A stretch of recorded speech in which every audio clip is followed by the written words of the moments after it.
Before gunpowder, before standing navies, before the machinery of the modern state, power moved at the speed of marching feet.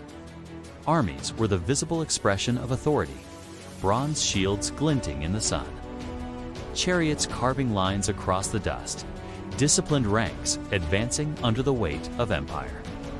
To ancient eyes, nothing seemed more decisive than military might. Territory was seized by force. Tribute was extracted at sword point. Kings rose and fell according to the strength of their legions. And yet, beneath the spectacle of war, something quieter was taking shape. A force less dramatic, less visible, but ultimately more enduring. Long before the first central banks or the pound sterling, rulers discovered a principle that would echo through centuries of UK finance history and the British Empire economy.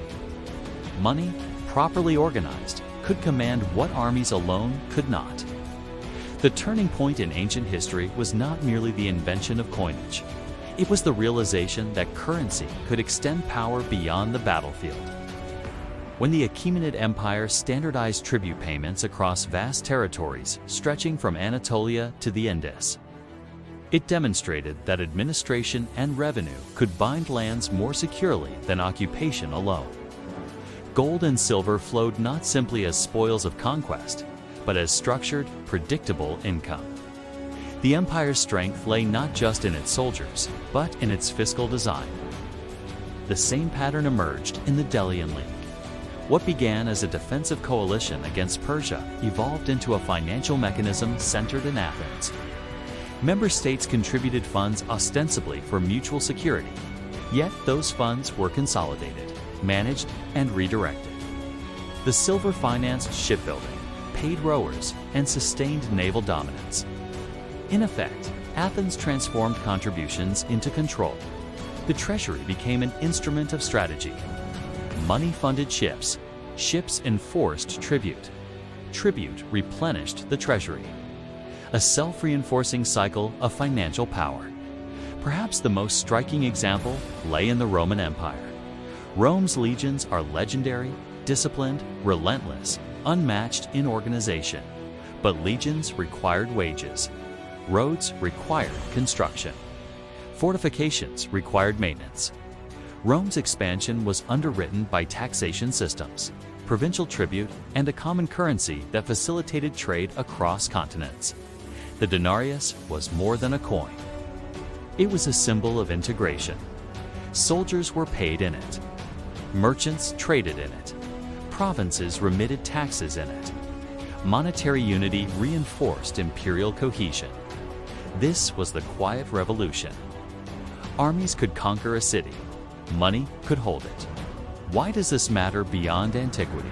Because it reveals a pattern that would later define Britain's own ascent. The British Empire did not rely solely on naval supremacy. It relied on financial supremacy, on the credibility of its currency, on its capacity to raise debt, on its banking power. The lesson that ancient rulers grasped, that sustainable revenue outlasts battlefield triumph, became foundational to later systems of global finance. In ancient history, power began to detach itself from pure force. Rulers who understand revenue, currency, stability, and administrative taxation gained an advantage that no single victory could secure. Those who relied only on conquest often discovered that victory without fiscal structure was fleeting. An unpaid army becomes restless. A debased currency breeds distrust. An empire without reliable income cannot project power for long. The spectacle of war captures the imagination. But it is the management of money that determines endurance. Long before London became a financial center, before the pound sterling influenced global trade, the seeds of financial statecraft had already been planted. In treasuries lined with silver, in tribute tallies scratched onto clay tablets. In the first standardized coins pressed with imperial insignia, the true engine of empire was forming. Armies may seize history's headlines, yet from antiquity onwards, it was money, organized, centralized, and trusted, that began to prove more powerful than armies themselves. If money was to rival the sword, it required structure. Raw bullion locked in a treasury achieved little. The true transformation occurred when states began to systemize currency, taxation, and credit into coherent financial machinery. This was the birth of fiscal architecture, the foundation upon which enduring empires were built. The first innovation was standardized coinage. When rulers stamped precious metal with official insignia, they do more than certify weight and purity. They asserted authority. A coin bearing imperial markings signaled trust, and trust enabled exchange across distance. In the Achaemenid Empire, the introduction of the gold, Daric, and silver siglos allowed tribute from diverse regions to be assessed and collected in predictable form. Provinces were organized into tribute districts, each calibrated to its economic capacity. This was not plunder, it was scheduled revenue. Stability replaced randomness. Standardization solved a logistical problem that had long constrained military campaigns. Armies marching far from home required supplies, provisions, and wages. Without a uniform currency, exchange was cumbersome and inefficient. With coinage, a soldier could be paid in a medium accepted across markets. Merchants, in turn, supplied grain, weapons, and livestock in return for recognized payment. Currency lubricated expansion. It turned conquest into administration. The Roman Empire refined this mechanism further. The denarius became the connective tissue of a vast imperial economy. Taxes from Gaul, Egypt, and Hispania flowed towards Rome, funding roads, aqueducts, and legions stationed on distant frontiers. Crucially, Rome understood scale. Infrastructure reduced transport costs. Reduced costs increased trade. Increased trade expanded the taxable base. Financial integration reinforced political control. But Rome also revealed the fragility within monetary systems. When military expenditure outpaced revenue, particularly during periods of overextension, emperors resorted to debasement. The silver content of coins was gradually reduced. In the short term, this expanded the money supply and allowed obligations to be met. In the long term, it eroded confidence. Prices rose. Soldiers demanded higher wages. Trust in imperial currency weakened. The same financial instrument that had enabled dominance began to expose structural weakness. Athens offers another example of financial mechanics in action. Within the Delian League, contributions from allied states were originally framed as collective defense funds. Yet these payments were centralized in Athenian hands. The treasury, eventually transferred to the Acropolis, became a tool of strategic leverage. Funds were allocated to construct triremes, pay rowers, and maintain naval superiority. Athens effectively converted financial contributions into maritime enforcement. Monetary centralization translated into geopolitical dominance. Underlying all these systems was a fundamental principle: predictable revenue supports predictable power. Empires that could measure, tax, and account for economic output possessed a decisive advantage. Tribute lists, census data, and administrative records were early expressions of what would later become sophisticated state finance. Control over money meant control over planning, and planning meant resilience. There is also the early emergence of debt as a strategic instrument. While ancient credit markets were not as developed as those of later centuries, borrowing against future revenue was not unknown. City-states and rulers occasionally advanced funds on the expectation of tribute or taxation. The seed of the debt cycle was present expenditure financed by anticipated income. This concept, modest in antiquity, would one day underpin the British model of state borrowing through institutions, such as the Bank of England, where government bonds financed naval supremacy and imperial reach. The mechanics, then, were clear. Currency provided mobility. Taxation provided continuity. Administration provided accountability. Together, they formed a system capable of sustaining armies without constant conquest. A well-managed treasury could achieve what a victorious general could not: stability across generations. In ancient history, the decisive shift occurred when rulers recognized that military campaigns were episodic But financial systems were perpetual. Armies required funding. Funding required structure. Structure required trust. And once trust in a currency took hold, power no longer depended solely on force of arms. It rested on something quieter but far more enduring: the organized management of money. Financial systems create strength, but they also create exposure. The very mechanisms that sustain empire can, under strain, accelerate its decline. In ancient history, the decisive turning points rarely came at the moment of military defeat. They emerged gradually, as fiscal discipline faltered, currencies weakened, and debt cycles tightened their grip. The Roman Empire offers the clearest example. At its height, Rome commanded vast territory, integrated markets, and a relatively stable monetary system. Yet expansion carried a cost. Frontier defense stretched supply lines. Legions stationed across Britain, the Rhine, and the eastern provinces required consistent payment. As military expenditure grew and conquest slowed, reducing the influx of fresh spoils, revenue pressures intensified. The response was subtle at first. Silver content in the denarius was gradually reduced. Coins appeared similar in form, but their intrinsic value declined. In the short term, this allowed the state to meet obligations without immediately increasing taxes. In the long term, however, it undermined confidence. Inflation took hold. Prices rose. Soldiers, aware that their wages purchased less, demanded more.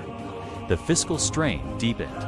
Currency once trusted across the Mediterranean became a symbol of imperial overstretch. The consequences were not instantaneous collapse, but erosion. Tax burdens grew heavier on productive provinces. Economic activity slowed under administrative weight. As confidence faltered, loyalty followed. The empire's military remained formidable, yet its financial foundations weakened. Power began to fragment. What had once been sustained by stable revenue and trusted money now required ever greater coercion to maintain order. A similar pattern can be observed in Athens after the height of the Delian League. Financial centralization had funded naval supremacy, but it also bred resentment. Allied states increasingly viewed their contributions not as collective security, but as enforced tribute. When military fortunes turned during the Peloponnesian War, the financial structure that had sustained Athens became a liability. Revenue streams contracted. The costs of prolonged conflict mounted. Without secure inflows, naval dominance proved difficult to maintain. Financial overreach preceded political humiliation. Even the formidable Achaemenid Empire encountered vulnerabilities inherent in scale. Its tribute system relied on administrative efficiency and the steady extraction of wealth from distant regions. Yet vast territories are expensive to govern. Communication delays, local resistance, and internal court politics strained fiscal coordination. Wealth accumulated in imperial centers, but the burden on provinces intensified. When external pressures mounted, the cohesion supported by revenue began to fray. These cases reveal a consistent signal of imperial strain. When military commitments exceed economic productivity, financial shortcuts emerge. Debasement, excessive taxation, or reliance on uncertain tribute reflect deeper imbalance. Empires can absorb temporary shocks, but sustained distortion of currency and revenue erodes trust, and trust is the invisible pillar of power. This pattern would echo centuries later in Britain's own experience. The British Empire economy, underpinned by sterling's credibility, financed global naval dominance and industrial expansion. Yet 2 world wars imposed extraordinary debt burdens. Maintaining military commitments across continents required unprecedented borrowing. The pound sterling, once the anchor of international trade, faced mounting pressure. Gradually, financial supremacy shifted towards the United States. London's dominance yielded to New York, not through battlefield defeat, but through fiscal transformation. The lesson from antiquity is not that armies are irrelevant. Rather, it is that financial sustainability determines how long armies can remain effective. Military power without monetary stability is temporary. When confidence in currency declines, when debt overwhelms revenue, when administrative costs eclipse productivity. The outward symbols of empire mask internal fragility. In each ancient case, decline was preceded by financial warning signs, rising obligations, weakening currency, integrity, and overextended commitments. The turning point came not with a single catastrophic defeat, but with the gradual recognition that the treasury could no longer sustain the weight of ambition. Thus, the paradox of empire becomes clear. The same financial ingenuity that elevates a state to dominance can, if mismanaged, hasten its descent. Money empowers, but when its discipline falters, quietly redraws the balance of power long before the armies themselves lay down their arms.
civilisations.